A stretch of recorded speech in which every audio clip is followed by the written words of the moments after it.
اگر نبی کو انسان مان لیا جائے تو کیا فرق پڑتا ہے؟ فرق کیا پڑتا ہے؟ فرق کیا پڑتا ہے؟ اگر ہم نبی کو بشر مان لے تو نبی کو ہم بشر مانتے ہیں، لیکن عام بشر کی طرح نہیں.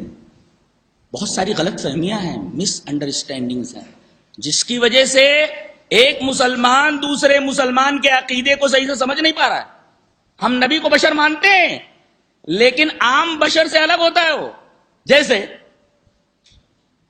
ایک آدمی جنگل میں راستہ بھول گیا ہے، اور سے سنیے، اس وقت تمثیلات ہیں، ان تمثیلات کو ڈیولپ کر کے آپ بہت اچھی اچھی باتیں کر سکتے ہیں. تو ایک آدمی جنگل میں راستہ بھول گیا، توشہ ختم ہے، پانی ختم ہے، دائیں سائڈ پہ دور تک چلا جاتا ہے، راستہ نہیں ملتا جنگل سے نکلنے کا. بائیں سائڈ پہ جاتا ہے، آگے جاتا ہے، پیچھے جاتا ہے، جنگل سے نکلنے کا کوئی راستہ نہیں ملتا.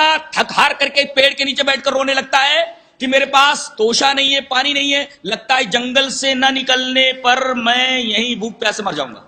مایوس ہو جاتا ہے. اچانک ایک آدمی آتا ہے، کیا بھائی یہاں کیوں بیٹھے ہو، کیا بات؟ یہ آدمی بڑا خوش ہوتا ہے کہ بھائی چلو یک نہ شد دو شد، ایک سے دو بھلے، یہ بھی آ گیا. کہا کہ کیا بات ہے؟ ارے کہا کہ میں جنگل پہ پھنس گیا ہوں، جنگل سے باہر نکلنے کا راستہ مجھے نہیں مل رہا. اب یہ بولے کہ چلو بھائی کیوں پریشان ہو، میں تمہیں بتاتا ہوں کہ جنگل سے نکلنے کا راستہ کیا ہے.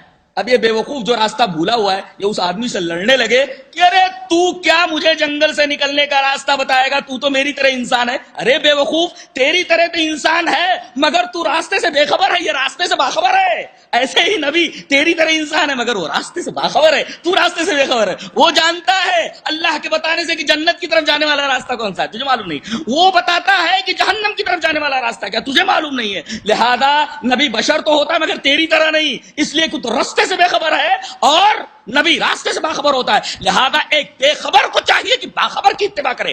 ہم لوگ بے خبر ہیں، ہمیں باخبر کی اتباع کرنی چاہیے تاکہ ہم جنگل سے نکل سکیں، ورنہ بھوک پیاس سے مر جائیں گے. ہم تو جنگل میں پھنسے ہوئے ہیں، چاروں طرف خواہشات کا جنگل ہے، چاروں طرف شرکیات کا جنگل ہے، چاروں طرف بدعتوں کا جنگل ہے، چاروں طرف تقلیدات کا جنگل ہے.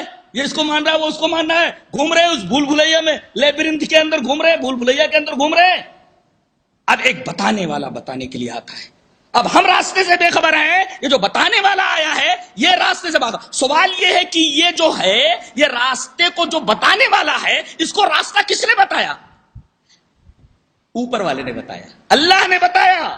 اس کا مطلب یہ ہوا کہ اللہ جس کو راستہ بتا دے، اسی آدمی کی بات، اسی بشر کی بات ہمیں ماننی ہے، سب کی بات نہیں ماننی ہے. جس کے اوپر فرشتہ اترتا ہے وہ نبی ہوتا ہے، اور فرشتہ آ کر کے اللہ کے حکم سے بتاتا ہے کہ لوگوں کو بتائیے کہ یہ راستہ جنگل سے نکلنے کا ہے، اور یہ راستہ جنگل سے نکلنے کے لیے نکل کر نہیں جاتا ہے، بتا دو.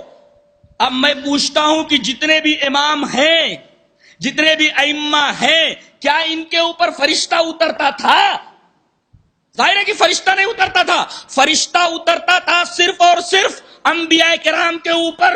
تو جن کے اوپر فرشتہ اترتا ہو وہی راستے سے باخبر ہوتے ہیں، بقیہ سارے کے سارے لوگ بے خبر ہوتے ہیں. اور بے خبروں کو لازم ہے کہ وہ باخبروں کی اتباع کریں، ورنہ اسی بھول بھلائیے کے اندر گھوم پھر کر کے مر جائیں گے.